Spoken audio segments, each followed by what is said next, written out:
Good evening, everyone. And to my co-host Kimberly McGhee, we are excited to be here tonight. My name is Kimberly Winborne of Kimberly Winborne LLC and Coffee and Collaborations Media, and Kimberly McGhee is dot dot dot. Yay! Kimberly McGhee is a little bit of everything right now. So I am the owner and proud operator of the management firm, which is owned by His Name Media Group, as well as Dance Fusion online. And we do everything management and everything dance. So we're ready. She ready. She's ready. So we're gonna dive right in. We're gonna introduce our guest in just a second. Hi, Kay Chanel Burris. We can't see the name, but I got it up over here so that I can see. If anybody would like for your name to be shown as a comment, make sure to give StreamYard permission. Okay. But other than that, we'll try to look over in the comments from our phones and stuff to shout you out. So welcome to everyone. Go ahead and share this broadcast out with others. We will not be before you long, as they say in the church. However, we'll be here long enough to have a conversation that hopefully you'll be talking about once you leave it today. So, Kimberly, you want to do the honors and welcome our first guest. Let me pull him in. Hold one second. Let's pull him in. Yay, Mr. Pittman, Kerwin Pittman. Yay. So before he can say hello to everybody, let me just give you a little bit about Kerwin Pittman, which I'm quite impressed with. Just your accolades and all that you've been doing, Kerwin. I've been checking you out on the sidelines, watching you. So Kerwin Pittman was born in, I hope I say this right, Landstuhl, Germany, but raised in Raleigh, North Carolina. He's a National Society Justice activist and criminal justice reform policy expert. Kerwin is an advocate primarily in the social justice field, particularly the criminal justice reform, in which he is the voice for the voiceless. Kerwin has lived his living experiences is spending 11 and a half years incarcerated, with over a year in solitary confinement, motivated him to start his own nonprofit. He is the founder and executive director of, let me make sure I say this right, I just screwed that one up. Recidivism Reduction Educational Program, Program Services, Inc., which is called RIPS, and a nonprofit geared towards reducing recidivism rates in North Carolina. A lot of people consider that like reentry, Kerwin, so you can tell us if there's a difference. And then Kerwin also is director and policy program for the Emancipation North Carolina, a nonprofit slated towards combating structural racism and criminal justice system. He is also sits on the North Carolina Task Force for Racial Equality and Justice and Criminal Justice, created and headed by the North Carolina Governor Roy Cooper, which I saw that I was so proud to be cheering you on for that, as well as Kerwin sits on the State Reentry Council Collaborative, created and headed by North Carolina's Governor Roy Cooper. He is also an author who has penned the book Love Yours, A Guide to How to Love Yourself, which is a self-help book slated towards empowerment, love, and oneself. And if he could, he may even run for office, the United States president. Awesome. You got Welcome, anything else? Kerwin. Thank you, Welcome, thank you, thank Kerwin. you. Definitely good to be here. Definitely good to be here. I know it was a lot to read, a lot of accolades. No, you listen. People need to know the depths of who Yeah. we're bringing on to the show. We don't be bringing on no half baked people. Like Mm-mm. we're. I mean, first of all, we'll We're we'll maybe proud be able to too. get into it. Very proud, but just the reentry of the people who have served their time. My Hmm. brother, and I've got family members, but particularly my brother served 31 years in state prison, Virginia.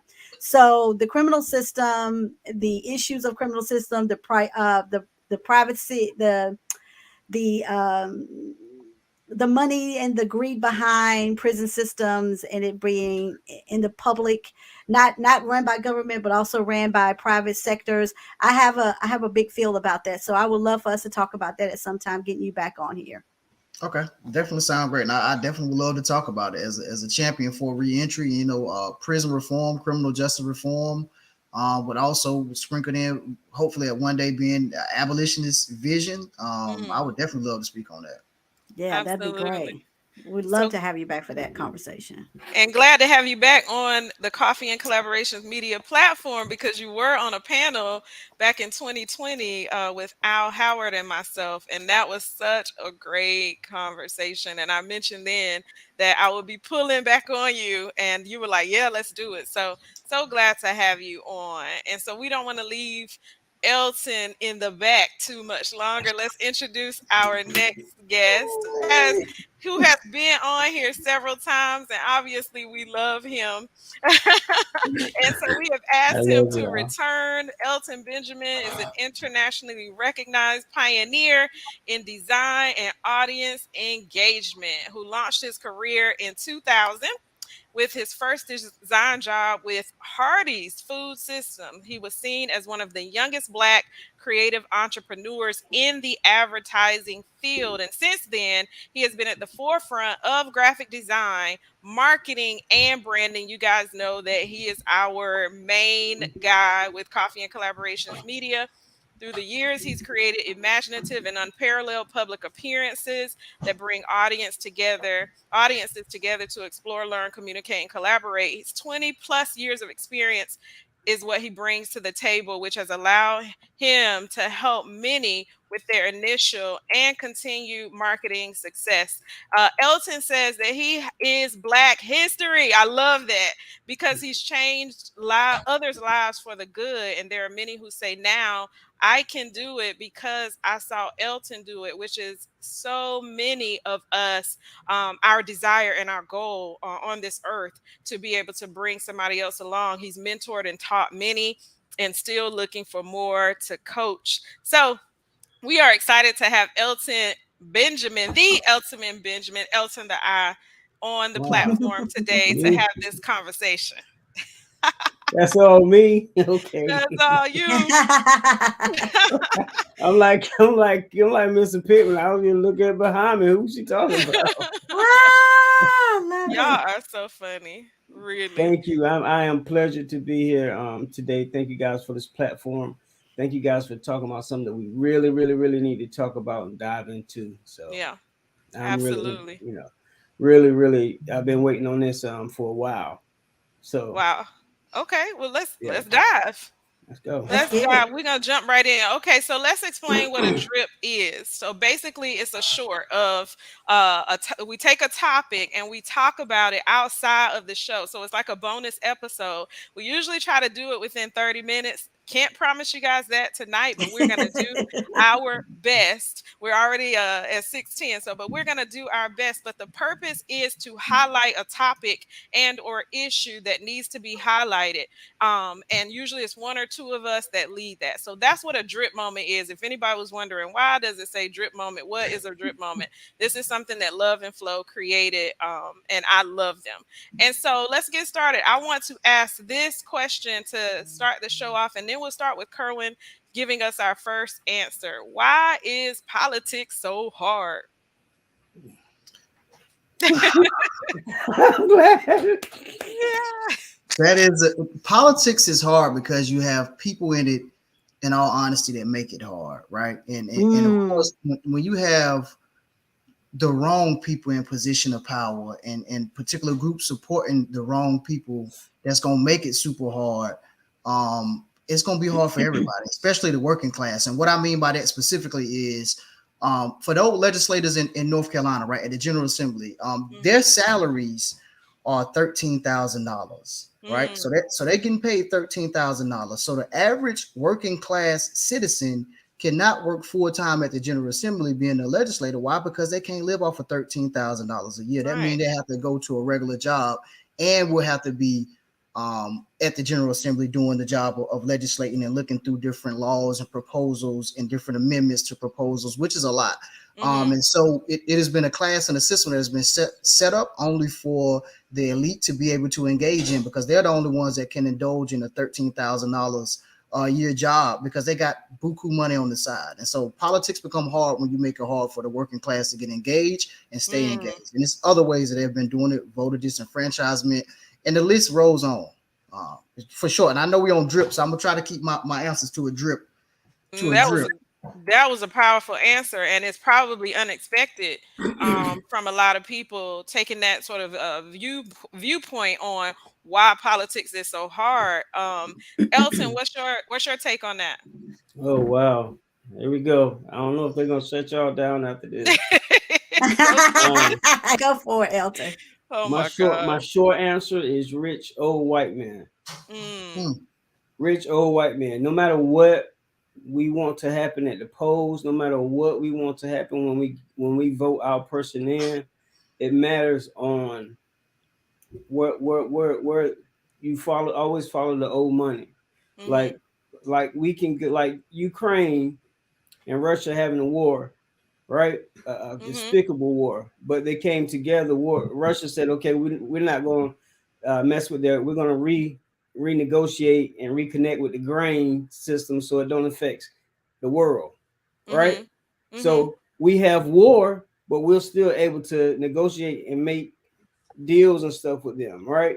So in government, it's like, okay, we hear what you're saying, but you can't mess with my old China money for 30 years ago. So what's so hard about politics is the money. Just like Mr. Pittman said, the money. And when you have people that money is the bottom line, then that's the bottom line. And one other thing that makes it hard is tradition, and people don't evolve. And when some people want to evolve, some people want to hold on to tradition, and all the elements in society don't match up with that stuff. So now you get conflict.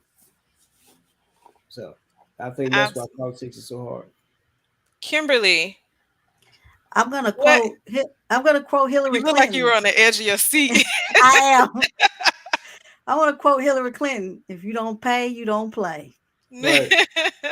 So it's politics is hard to talk about, because I think people have strong belief systems that are either generational through experiences. But in terms of the infrastructure of politics, really it is about the almighty dollar. It is policy for profit. That's why lobbyists make a lot of money, because they are able to move and shake the gatekeepers to get to the decision makers.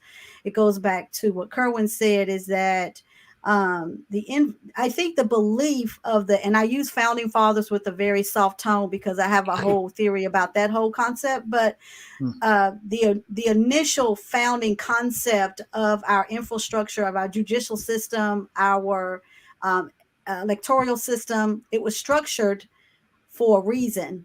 But it goes back to what Elton said, which is very traditional, and we have not seen our political platform evolve in decades. We've seen pockets of it, but it really needs an overhaul.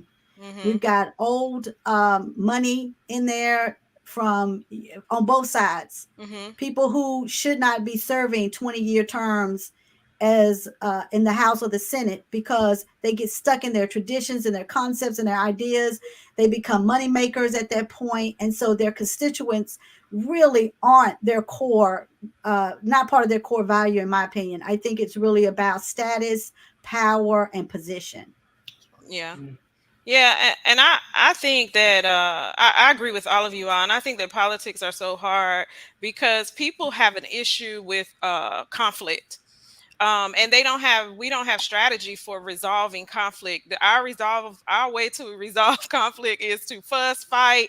If somebody War. doesn't agree with, right, war, if Mm-hmm. somebody doesn't agree with something that you have to say or something that you stand for, now we battling, and so that is from the emotional side of it, from the core of it, why politics is so hard. Back to what you were saying, Kimberly, and then I think about the foundation, which I think we're going to get into, and you tapped into it a little bit, Kimberly, about the foundation of what this country was created on. It didn't actually include everybody. All men are created equal. Well, what man were they talking about at that time? It wasn't the black man, it wasn't the black Mm-hmm. woman, it wasn't the woman. And so when you think about the history of this country, Mm-hmm. and from a racial perspective, why politics Mm-hmm. is so hard, then we have to really evaluate that on a Mm-hmm. different level. And that's why the emotion gets involved, because people are so hurt because they're not represented as well. So I think Yeah. there's more to the story, and I think we're going to dive into that a little bit more, right? Yeah, can I jump in when we talk Yeah. about politics too? If you look at Parliament, which I love watching Parliament on C-SPAN, that's like the Coliseum. I Hmm. mean, Yes. I love it. Parliament is like gut wrenching. They boo you, they hiss at you, they pretty much throw you out. We just saw their prime minister. The chick didn't even hold office in 90 days. They got rid of her hind part. Can you imagine a Yeah. president of the United States Uh-huh, part. getting losing their job in 90 days? Like, Mm-hmm. they don't play in Europe when it comes to parliament. And then if you look Mm-hmm. at Africa, if you look at other where countries have been colonized, so they adopt the British way of doing government, their parliaments are just as tough. Yeah. It's guts. I mean, we've seen it throughout history that people have been shot in parliament in other countries in South America. They not People have playing. been hung. I mean, right Haiti. there, and right there in the square. So our politics is very subdued, but it's just as wicked. It's just that we put on a pretty face on the external part of it, but Mm-hmm. behind the scenes, it's cutthroat, man. I mean, it's to do or die. Yeah. Yeah. Good evening, everyone. We both Kimberly, so I'm speaking for both of us. Yeah. All right, Elton, were you about to say something before we move on? Yeah, with just to piggyback off what Kim saying, Mm-hmm. the murkiness of these ads that are running on TV, man. Hmm. Everybody's talking about what Kanye said, but They hey, dirty. Beasley and hey, man, I've heard some commercials that I'm like, yo, do you know kids are listening to this stuff? Like, how Right, am I supposed to Uh-huh. right. vote for you if I know that you go this deep and dirty? Cutthroat. Hmm. Yeah. Oh Hmm. man, yeah, Yeah. but that's all. This is just it's real bad. Like, who do I Oh. vote for, Jason or Freddie? I know, right? I know, right? Right, That's such a good point. right. And to that point, Elton, my Sophie, my daughter, she mentioned that she was like, "Mom, they are going in on these on these ads." She said, "I would be so glad when it is over. They are Yeah, going Yeah, in." yeah. But it was a joke somebody made about Sherry Beasley's campaign, that is something about, I want a boo that texts me as much as Sherry Beasley's campaign. I thought that one was funny, but they are Yeah. going in and cutthroat. So, all right, let's move on. We got to keep dripping. Hmm. Hmm. All right. So So one of the things that, okay, I'm go sorry. ahead. No, you go I ahead. was waiting. Okay. So, let's talk about what, when you're looking at our country and you're looking at our flag, what does the flag really look like to you, Elton? When you see the American flag, what does it look like to you? well, you'll have some people that say, well, that's not all our flag. That's not our flag. until we have a natural disaster or an attack or something like that, and then it's everybody's flag.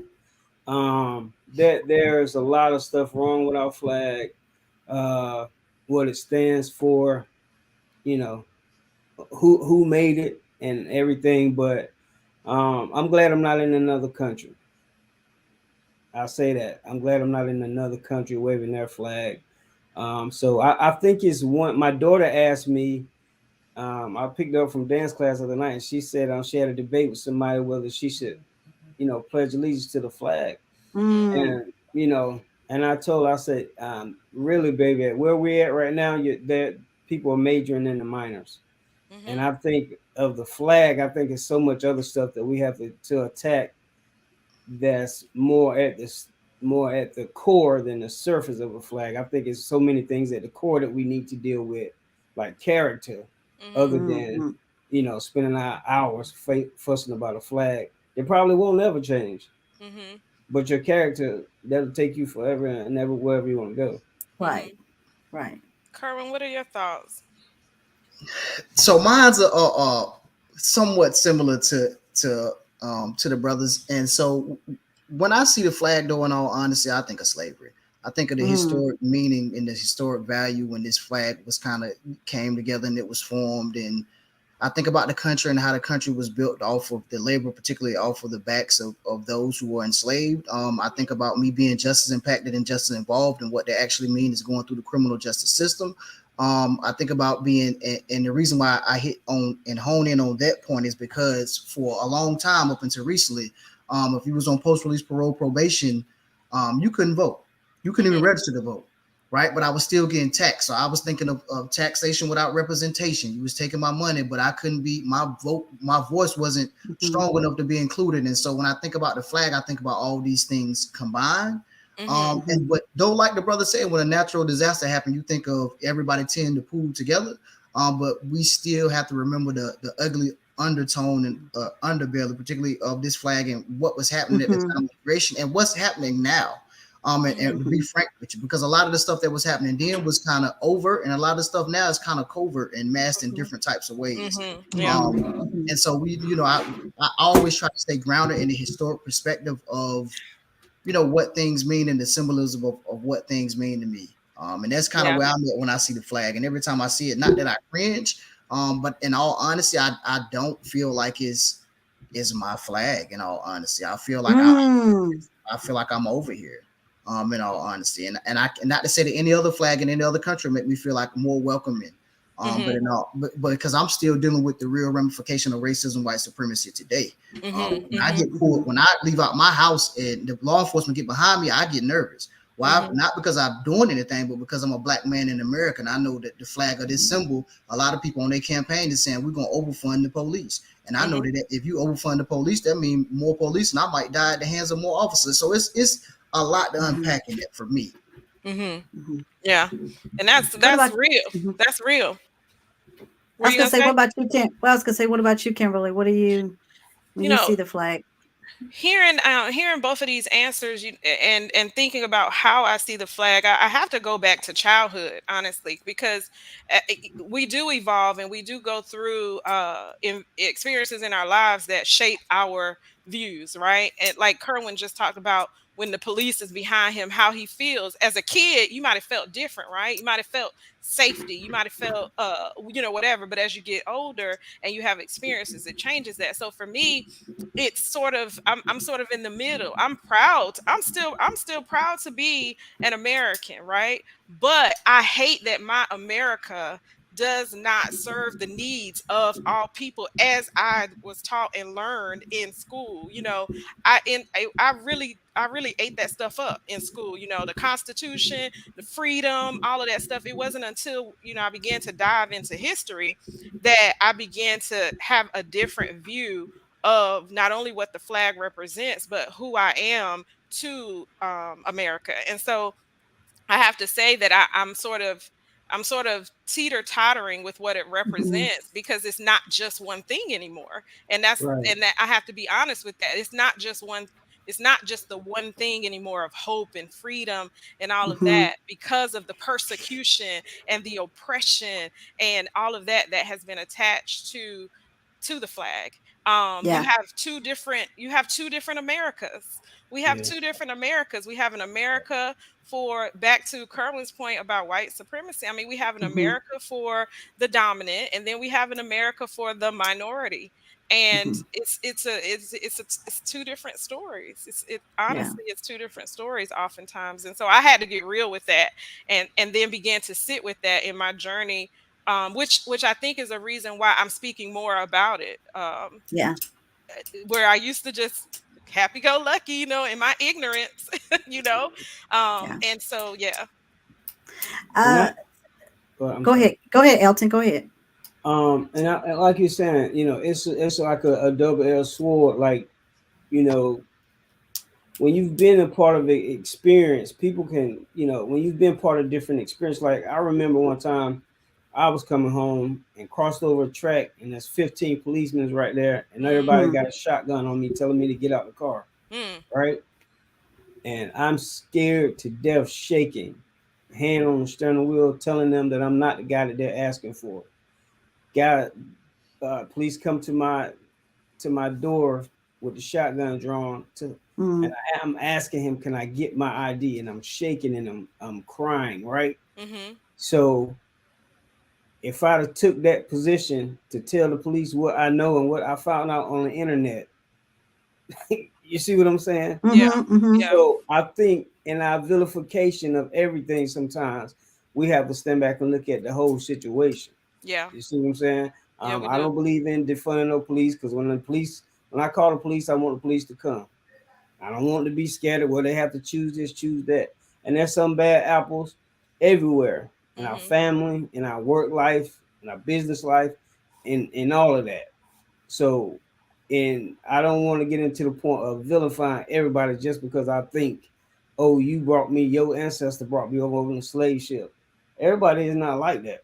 Mm-hmm. Oh, no. Mm-hmm. I've been in that position a lot with policemen and stuff like that. But at the same time, I just know everybody isn't bad, and we still have to deal with historic part, but we still have to give people benefit of doubt when they leave home. They want to come home to their family too, and if you doing anything, that's gonna jeopardize that, then what choice do they have to do? But react or act and let you be the Monday morning quarterback, or society be the Monday morning quarterback. Yeah. Yeah.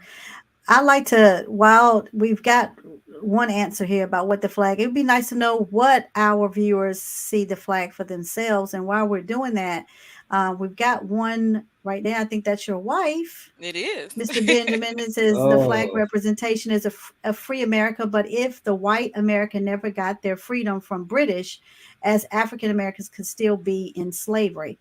So what I want to piggyback on a lot of everybody said the flag means to me, because Kerwin said something about no taxation without representation. That is part of what it means to him in terms of his Mhm. incarceration and being taxed but can't vote. If we look at our forefathers, I say that again with quotations, they were actually traitors to the crown. They were sent right. Mhm. over here for various reasons. Now, I'm not talking about those that were actually here because they came over as white indigenous to serve Mhm. their time, but they were sent over here. There were governors sent over here. There were people of prestige to come over on behalf of the king. Then they was being taxed without representation. So if you look at the founding fathers, they themselves were traitors to the crown. And then they used no taxation without representation as a war cry to all the colonists to advocate from kingship. So it's always kind of a double-edged sword. It dumbfounds me that that same concept of what they were fighting for, people got the nerve to be outraged when Mm. African Americans and other people want to have their rights solidified and exercise their rights based on the Constitution. But because you have titled me as property and not as human, from generation to generation, now I don't have the same rights. So now the laws have changed. But there's still this infrastructure that has allowed people of color to still be behind the very thing that they have the right to based on the Constitution. So it's one of those things. I think for me, when I see the flag, I am proud to be I am proud to be an American, but I'm not proud of what American has done. Right. I'm not proud to see the infrastructure to hinder people of color that have institutions that were never set up for success. And when people say the government should be involved, I don't think the government has any right to be involved in how I structure my life outside of taxes and what I'm supposed to pay for federal support and things of that nature. I don't need for you to tell me that I need to get an abortion or not, because that's my private life, Mm-hmm. because your infrastructure was never set up for my success in the first place. So why am So I going true. to give you permission to make decisions in a law structure that was never even structured for my community in the first place? That's the first thing. Going back to what Elton said, the flag does mean differently until you see somebody from our rock burn it, and then everybody rises up. We don't want nobody burning our flag but ourselves. So I think it's we don't. We get pissed off. You Right. people like, how dare they burn our flag? Well, we do it as well. But it's one of those things is you can talk about, like, I can talk about my family, but you But can't. you can't. Right. But I Mm-hmm. can tell you one thing. If Brittany Griner was here, she'd be proud to be an American, because it does make a Yes. difference when you're not an American or not. Because you go over to Russia and you see what has happened. Mm-hmm. That's another issue. So until you in prison in another country, and until you go to another, when you start traveling, as I have, abroad, and you see the infrastructure of another country, and you see you're glad that you have a voice. So when I see my flag, I see the opportunity to make a change, because there's other countries Mm-hmm. there is no opportunity because it's by dictatorship. So we have a lot of work to do under our flag, but I Mm-hmm. am glad to be under the flag, regardless of how my ancestors got here. I am Mm-hmm. glad to be part of the American possibility to make change. Mm-hmm. Absolutely. Yeah.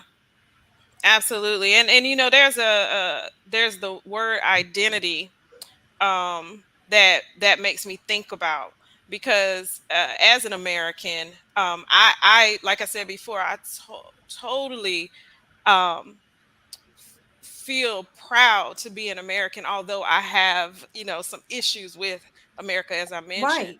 But back to identity, our identity is here, right? Our identity is here, even though our roots and history and all of that is here. So that's why I believe education is so important, because if you think about it, somebody could live in America, they could live in anywhere in the world, right? But if they don't have a self identity, they're not going to walk in a pride in anything. And then there's the educational opportunities as well that come with, now the other countries are very smart too, I'm not saying this, but there's the educational opportunities and opportunity for enterprise and all of that, that people come to America for, that American dream. And so I think that's a word that I really think about when it comes to America for me as well. It is an identity, back to what you were talking about, of pride, but also a realization that it's not the same story that I grew up believing. And that's Right. real. So back to making change, doing the things like Kerwin is doing, having the conversations like Elton is having, and the work that you're doing, like those are a part of the story of our identity as well as Americans. So that's Yeah. what it makes me think about. Comment the American possibility to make change. All right. So that, so we don't have this on the list, Kimberly, but what about religion and politics? Um Well, both of Okay. them, I Let's really go gonna take there. y'all down now. She opened up a Ooh, lot of can of worms. No, I'm interested, boy. both of their faces. Come on, okay, just for a second, let's talk about religion and politics, and it's open floor. Honestly, just the first thought Well, that comes to mind. Go ahead. the Catholic Church is really one of the reasons why, if you go back historically, why separation from church and state is important. Because if you look again, United States was colonized by the Europeans. So the Catholic Church, had its finger. They've always wanted another Catholic king. They lost that. They lost that identity. So that being said, it's essential for us to understand that the separation from church and state is important because everybody has a different concept of what religion is. Mm-hmm. What about you, fellas? I saw those faces. What's up? It's so my thoughts. When I hear politics and religion, right, I automatically hear religion is politics and politics is religion in a sense. And the reason I say that, and first I'll clarify for me, for myself, I'm more of a spiritualist, than kind of get more into specific religious systems. But when I hear the two, I hear the same thing, right? And the reason why I say this is because if you get to the view of politics, you're still gonna see people running based off of their religions and different religions kind of linking together. You may see a sprinkle of other religions here and there, but in the same thing, not only here in the U.S., but you go to other countries, you're gonna see the same thing. And so it's for me, it hasn't been too much of a separation, because they're still perpetrated it in the same light. As back then, and even though we are supposed to separate the two, but in all honesty, we're gonna have a real conversation. Like it ain't separated. And so I try to myself divulge more into spiritual systems and be open to whatever one may want to practice. Long as it ain't hampering my rights and the rights of somebody else and something crazy, like I'm cool with whatever. But when I hear the two, I hear the same thing. I want to ask Kerwin. So, Kerwin, we know people vote based on their religious beliefs or their stance, but you think that religion still plays a major part in how our electoral votes and how our politicians still participate in government? Yeah, I think so. And this is why I say that. If you look at the campaign ads, right, these campaign ads gonna tell it all these commercials, and so a lot of these ads you'll see some people who are running for different spots. You'll see them in the pulpit automatically, or you'll see them in a church when they talking to different people. And so if you watch, it's gonna always be some type of religious theme. And if you go to other countries, I'm pretty sure it's the same thing. You're gonna see them in the mosque, or you're gonna see them in whatever faith belief system they believe in. So I think it's still all intertwined when I see it, but also just being behind the scenes and knowing who knows who and who's divulging and what. You don't see too many different religions outside of the arena of the General Assembly hanging together, like really together like that. You're going to see religions stick with each other and their political views. A good portion of the time is going to be the same. Now, you may have extremists on both sides, but for the ones in the middle, they're going to stick together, and the extremists, they're going to stick together. And this is just what I've seen in my experience. I want to share. Hold on, see if I can pull it up. This book. I'm reading this book right now. The 12 Lies That Hold America Captive. This is I don't know if y'all can see the whole thing. Let me take down this. Can you see the whole thing? The whole name? This is an amazing book. And it speaks to the conversation that we're having right now and the truth that sets us free. I recommend this book if anybody wants to kind of look at the conversation of religion and politics, especially from the viewpoint of race in America. This is I don't get any kudos from anybody for sharing this book. I just thought it was a powerful book that lends to the conversation that we're having. So it's by Jonathan Walton, 12 Lies That Hold America Captive and the Truth That Sets Us Free. Excellent book. So I'm an avid follower of Jesus Christ standards, the practices, and how you should treat people. I think that at the end of the day, you can scrap away the word religion, and that's what really matters. From the standpoint of church and state being separated, I'm coming from a whole different perspective of, okay, I think that church is the most prostituted, leeches taking advantage of place when it comes to politics. Our community, our black community is the most prostituted Democrat vote. You come to show up for us, but nobody sees you the next 3 years. You don't do for us. We have to scratch and claw if you're in position. And and not to say just the Democrat side. It's when you go to the far right, you have people that swear by their Bible and swear by this, but they don't swear by the real practices that it says you need to follow. Um, Mm-hmm. with I don't know. It's just I understand what everybody's saying, but there's a Mm-hmm. deeper core root of things that we need to, and some practical things that we can do, that we need to stand up and say, no, I'm not voting straight Republican ticket. I'm not voting straight Democratic ticket. I'm looking at my issues that affect my household and my community, not just my color, not just my tradition, not just because my mama said, not because my cousin doing, not because my church is doing, but really let's dig down and see what affects us Mhm. because 2 years from now, you're going to be feeling the pain just like everybody else. So Mm-hmm. I think it isn't it's like, again, it's a double-edged sword. Like when they need something, then church and state Mm-hmm. is hunky-dory, but when they're Mm-hmm. trying to get something done or passed for the community, oh, well, we Mm-hmm. can only do it so what our party, how many of our party in office agree to. Yeah, I think it's strategic when I have a politician. I'm always leery when a politician shows up in church or if it be a mosque or any religious platform for various reasons. One is because then you have a captive audience, and then under that religion, under that group, there's this pressure to accept or be easily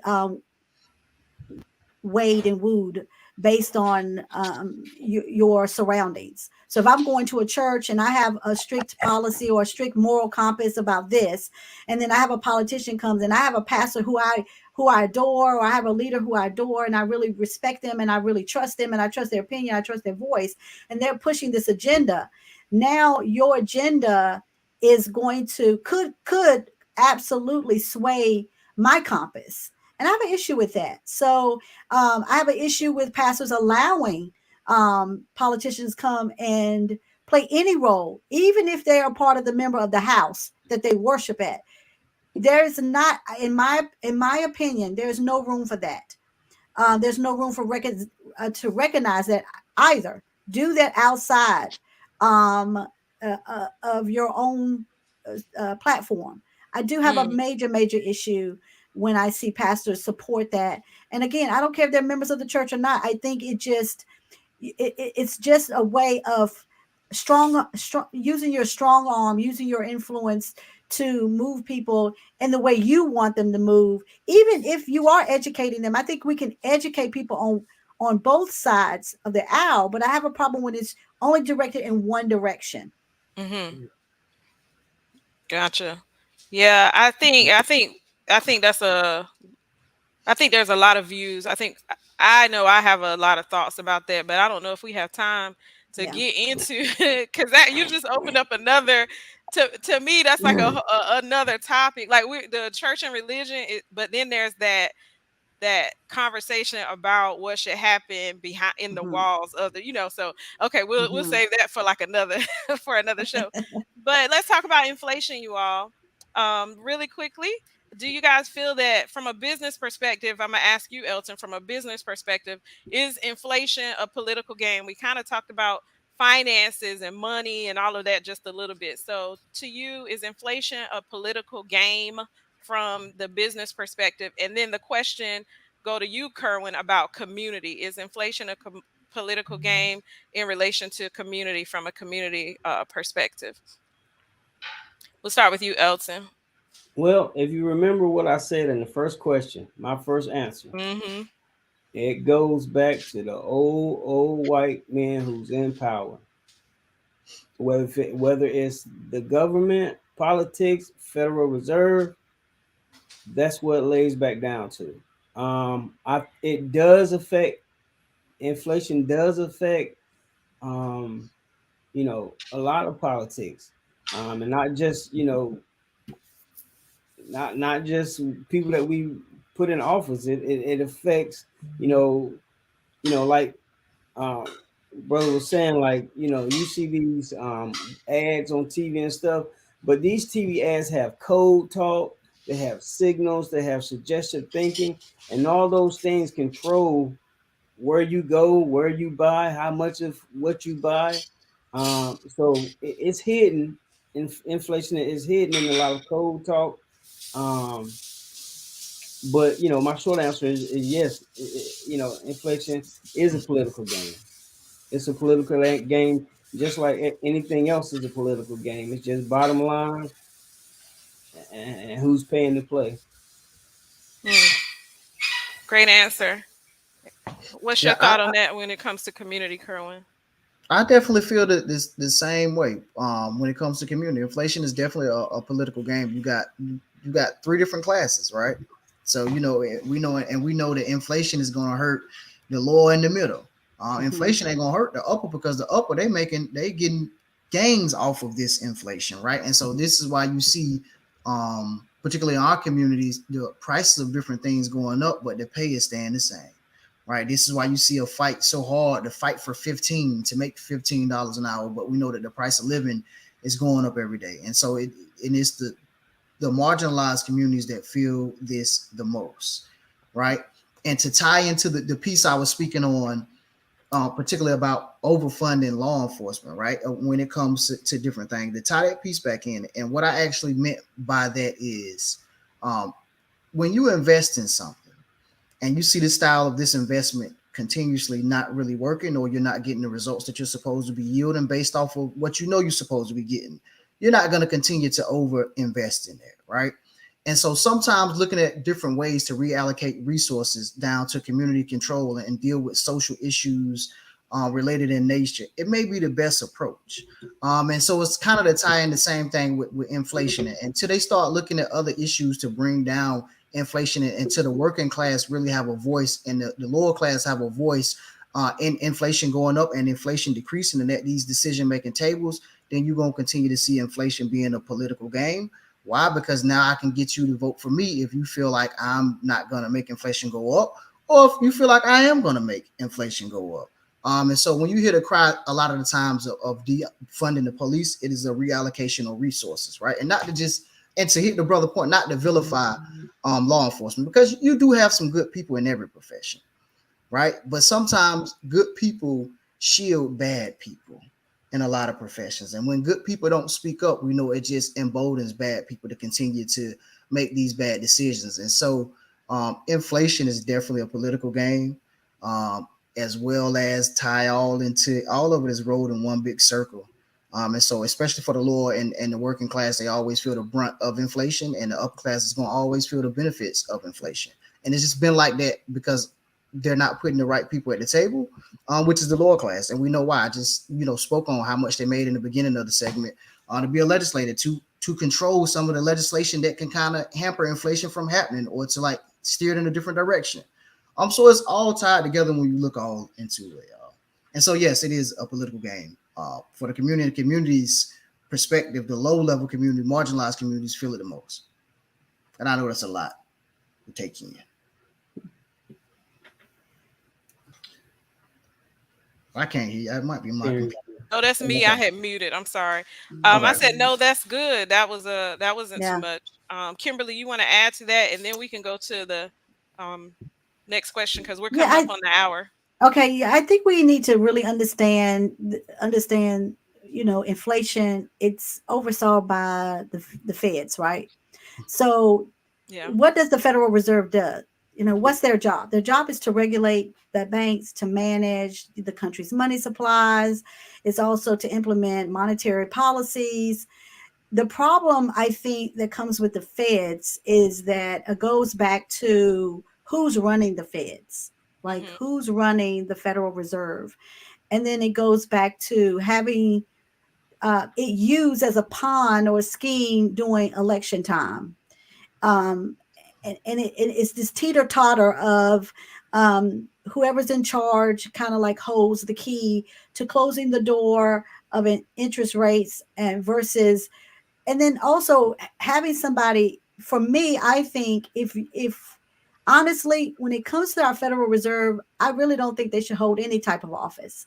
I don't think they should be publicly claiming any party, Yeah. honestly, because they are there to represent. Again, their job is to regulate, and that's very hard to do when you're being swayed by your party. And then there's these payoffs that we know exist. They're not really talked about, but it goes back to what both Kerwin and Kerwin mentioned about dealing with the corruption, and then what Elton talked about too in terms of old money and influence. So honestly, I really think that the Federal Reserve, who oversees the Federal Reserve, it should be a paid job, and it should be not an electoral position. It should not be connected to any party. It should be a corporate entity. Honestly, for me, I would like to see a corporation come in and handle the Federal Reserve, and then people bid for the Federal Reserve position to oversee the Federal Reserve.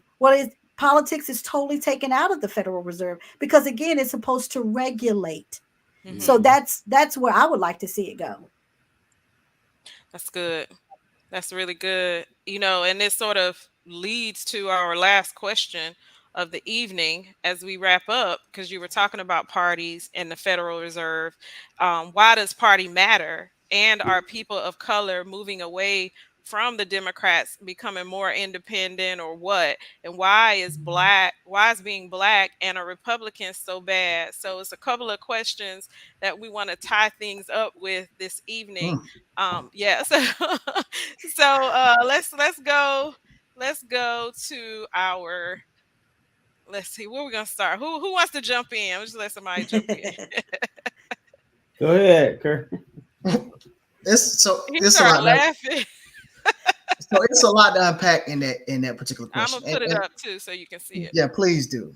So myself, I am registered as an independent, right? I vote based off of my values, right? And so I think for me, my generation is conscious to the promises of voting for a particular party when it's election time, but not receiving nothing throughout the rest of the year, as the brother made that point earlier, right? That's exactly spot on. And so for me, I vote based off of my values and based off of your track record. Because I don't want no party to feel that I'm going to owe them any type of loyalty if you're not being for the people. If you're not aligning with my values and my vision of what I want to see for this country, or particularly my city, or whatever that may be. And so that's kind of what I lie with the party thing. And I know a lot of people in my generation feel the same way. And so you will see a lot of people in my generation breaking away from what grandma and auntie and big mama and all them was telling us to do. And we're now looking at it from a strategic perspective and an independent perspective that align with our vision of where we want to see this country going and who we elect in these different positions. And why is being black and a Republican so bad? So if you look back at history, right, the names and the roles of the parties have flipped, right? So back in the day, being a Republican was good. It was for, and being a Democrat was bad. And now you see it kind of flipped. And so I really don't look at the interchangeable. Now, the Republican parties, some of their values don't align with my values, right? But some of their values, it may align with my values. And I might think, well, hey, I kind of feel the same way about that right there. But maybe not to the extent of more democratic values, but I still remain independent. And so I think that being black and a Republican, now it gets a black eye because you get a lot of people who get up there, in all honesty, and not even call no names because I don't want to get nobody no type of shots out, nothing like that, right? But it gives that party a black eye. And so when you see a black person say they're with this party, it automatically draws in their mind that they align with all the values of this particular person. And it may not be. It just some of their values may align with this particular person. So I try to have an objective point of view when people say that and try to get more into, okay, well, what's your values? Yeah. Where do you stand on this? So I don't try to judge them based off of your political party, because man, you be judging somebody based off of their skin color. Honestly, you really got to see their values and where they lie, their moral compass, and where they at with it. And that's why I'm at with it. So when I see a black Republican, I don't automatically say, "Oh no, they some BS." I try to see where your values at, because we may have some of the same views. in all Right. honesty. And I think Right. that's so for my generation, a lot of us see it like that. Right. Yeah, and while you mentioned something I want to go to just really quickly before we jump to Elton. How important is it to get involved in local politics? What should we care about? It is extremely important to get involved in local politics. Local politics would affect you before the big elections affect you. And Mhm. what that means, your mayor, your city council, your county commissioners, most importantly, your sheriff. Sheriff is an elected position. A lot of people don't, like my generation, don't realize that the sheriff is an elected position. And also, the sheriff, 9 times out of 10, is going to control the conditions of the jail. But also, Mhm. the Mm-hmm. district attorney is elected position. These Mm-hmm. judges are elected positions. So if you don't like the way where they're maneuvering and who they're over prosecuting, then get them out and get somebody in there that aligns with your vision. So local elections, in my opinion, are the most important. In all honesty, because by the time they hit federal, like it's everything's already decided up Yeah. there. Yeah. Like, so like So that's why let's I say, I think all of us are like yes, yes, yes. And so Elton, you can you want to start with that and then we'll go back to why does party matter as well. I'm again, I'm an advocate for local. Mhm. If you don't vote local, I don't want to hear about who you voting for president. Um, like you said, I mean, the it's a saying. I think it says community makes. I can't do the whole thing, but it Mhm. says community makes great people, and great people make good households, and great households make great citizens. And I mm, think that if you go down through that and you come back up the hierarchy, you know, and that voting puts all those people in places to make a Yeah. difference Mhm. to the issues that you want to see your children fall under. You know, so you know, local matters tremendously. Yeah. Um, what was the? Can you read? Okay, there we go. Why does party matter and are people of color moving away from the Democrats and becoming more independent? Why is being black and Republican so bad? Seemingly so bad. Well, two words: emotions and practicality. My emotions will say, "I hate a MAGA hat."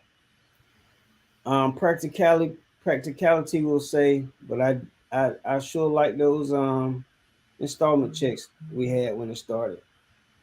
Um, you know, I think we see things that are, from Democrat, we see things that are emotional part sometimes when, like we said, well, like you guys brought up a while ago, we know how this country was built. We know who this country was built for.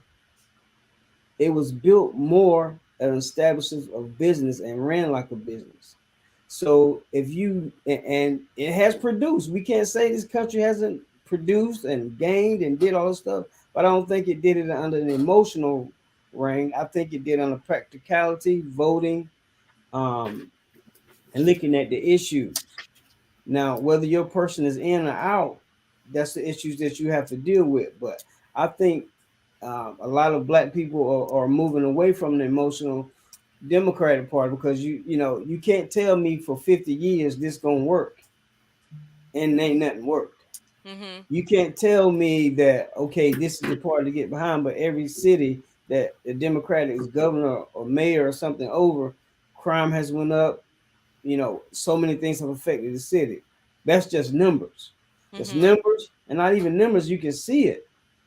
So why not be at the table of the people? You may not like them, but if you're not at the table, then you can't say anything. You can't do anything. And I'd rather be at the table of things that has to be moved forward and you can check people on and say, okay, you're not doing what you're saying you're going to do, other than them just having me being the person they come pick up every now and then when they need a vote. Mhm. So I think, you know, in this last 3 years of COVID and people being able, black people being able to, you know, gain more wealth and use more wealth and become more financial literate, they see things from a different lens now. And business isn't handled. I used to, when I was 19, I worked at an advertising firm, and there was this associate guy came in. He had a business, and the owner of the advertising agency I worked at, and they were fussing. You would hear them in the meeting room fussing and fussing and fussing. But when they came out that room, they had deals closed, Mhm. and they did it almost every week. So just because you don't like somebody don't mean you can't get nothing done or nothing, progress. You can't get no progress made. And so I think that's why a lot of black people are leaving from that, because they say progress can be made. When you get into more financial deals, you realize it don't have nothing to do with emotions. And so that's why I think if you look at that as a bad person because you're a black Republican, there's some things you can't do with nobody. There's some things you can't do with tradition. Some things you can't do with mommy. Something. I mean, we got a person in the public right now saying something, Kanye West, that we could turn the whole earth upside down if we say, okay, that's enough. We're not gonna celebrate. We're not gonna celebrate anybody else, Adidas or anybody else. We the black people, number one consumers on the earth, but we the less respected. That's right. We the less respected. Just because you don't like somebody, don't mean that they ain't saying nothing right. They ain't saying nothing crazy all the time. Some stuff just makes sense.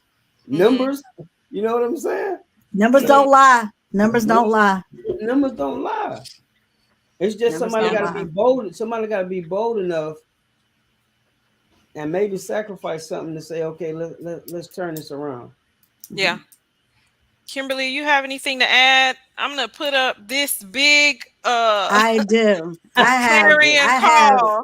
This big clarion call to go vote. You can't miss it.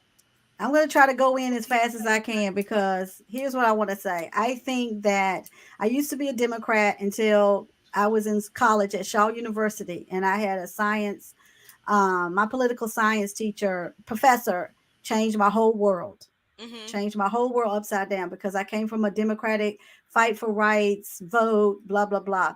When I started to educate myself and realized that the Lincoln Party, the Republican Party, was structured in the emancipation for various reasons. It really wasn't the free blacks, but we won't go into that. But nonetheless, when I started doing my research and realized that predominantly of the plantation holders were Democrats, and that whole infrastructure, and then the turn of the seat during the Kennedy election, where it took one phone call that Nixon wouldn't make to Martin Luther King, but John Kennedy did. And Daddy King said, I will, and that has been documented. He delivered so many votes. That's when the shift came in terms of blacks voting Democrat, because if you look at historically, blacks voted Republican, because most of those plantation owners, segregation in Mississippi, they were Democrats. So historically, there was a shift. When that shift happened, it became historically, like Kerwin said, a black eye if you were black and Republican. Here's what I want to say about that. If you go back to what Elton said, do your studies. If you look at the American cities, projects that are ran by government are the lowest land in terms of care, in terms of even when you get food stamps, which we know is needed, but you can't buy healthy foods on food stamps. If you go live in the project, that is the worst place to live. It's lead paint, the upkeep of property. It is structured to hold you in a position of servitude to the government. And that is mainly supported by the Democratic Party. You don't have to get mad at me. Do your own research. Those infrastructures, though they may be needed for people to lift themselves up out of, and I support that. What I don't support is an infrastructure that is set up to keep you there. And that is supported by a party that continuously feeds that grain. Then we have the Republican Party now that has shifted from Trumpsters. So we have now this undergirding of where we've got the bigots, we've got these extremists coming in at the GOP, and they're changing the conversation. So it's almost like going back to what Kerwin said. I just encourage everybody to vote based on your conscience, based on your compass. Either be a moral compass, it'd be an internal compass, and even becoming an independent, so that you don't allow yourself, I don't know if it was Kerwin or Elton, I think it was Elton, I'm not going to be enslaved. You're not going to hold me just based on a party, my vote. because I'm black, I'm automatically supposed to vote for you. No, no, no. And I think Kerwin is right. I think Kerwin is right. I think that the new generation is coming in, and the old chicken in a bucket pot, we'll give you this, we're going to provide this for you. I think those days are dwindling. I think that within the next 30 years, I hate to say it, but I think in the next 30 years, we should get rid of parties, period. Yeah. Period. There should not be a party. I think we should get down to the knit and grit of people voting based on what really matters. Going back to what Kerwin said, if you don't vote for your local officials, particularly judges, don't play around when it comes to voting judges. And please, people, when you see the ads, ignore that. Do your homework. Even when it comes to who's overseeing the sewer of Wade County. Because when your sewer back up and you don't know who to call, that matters. So those small little things, commissioner, it matters. And now that they stream it online, there's no excuse why you can't go and watch the city council and see what they're doing, because they now stream it. It used to be they didn't stream it, but now because of COVID, it's one of those things that these are the benefits of COVID, really, because now they stream that. So get on those websites, get on when the city council presents itself. Don't overlook it. Get on what is it, RTN 11? That's free TV. Get on there, listen to the city council, hear what's going on in your community, speak out. You can make comments. So those things matter. But historically, I think the shift is changing. Things are moving in a different direction, and I like to see the parties be just. I think we should have purpose issues, but not party issues. And I see that we're focused too much on the parties and not the purpose and not the reasons why we should be fighting for different causes. Yeah. Those things really matter. Mic drop. So we have to end there, but this has been amazing show. And those were such great points. Kimberly, you should put together a list. Your church would call it the blacklist, Elton. But you should put together a list of how to go and vote. Like, what are the steps you need to take in order to be a responsible voter, and share it on your page and Love and Flow, because you have such a great amount of wisdom. And then take the fellas' tips and help these folks, help us out. But this has been an amazing show. I want to thank Elton Benjamin for joining us. Follow him at Elton.Benjamin on Instagram. And then also I want to thank Kerwin Pittman. Follow him on Instagram at activist_Kerwin_Pittman. And then follow us on Love and Flow, or at Love and Flow on Facebook, Instagram. Are we anywhere else? I think that's it. We're not on TikTok yet, but we're getting there. Right. We on TikTok at I am Kimberly McGhee. Y'all know I love my TikToks. I love my TikTok. You got 15 channels. Which one? Oh, Kimberly McGhee. McGhee, yeah, she's on TikTok. Oh yeah, we on. Follow us on TikTok at I am Kimberly McGhee. I love my TikTok. This has been amazing, right? So follow us at Love and Flow TV. Come and join the group. We will continue to have such conversations. This has been amazing. So you guys have a great rest of your Tuesday. Kimberly, can we remind people when to go and vote for the midterms? Please don't sleep on midterms. Please don't sleep on midterms election. Tell them when we're supposed to vote, Kimberly. You got it. You were vote talking next Tuesday. I'm about to end broadcast. Go vote. Go vote. November 8th. Y'all go ahead and vote. November 8th, next Tuesday. Y'all have a great night. All right. Thank you guys so much.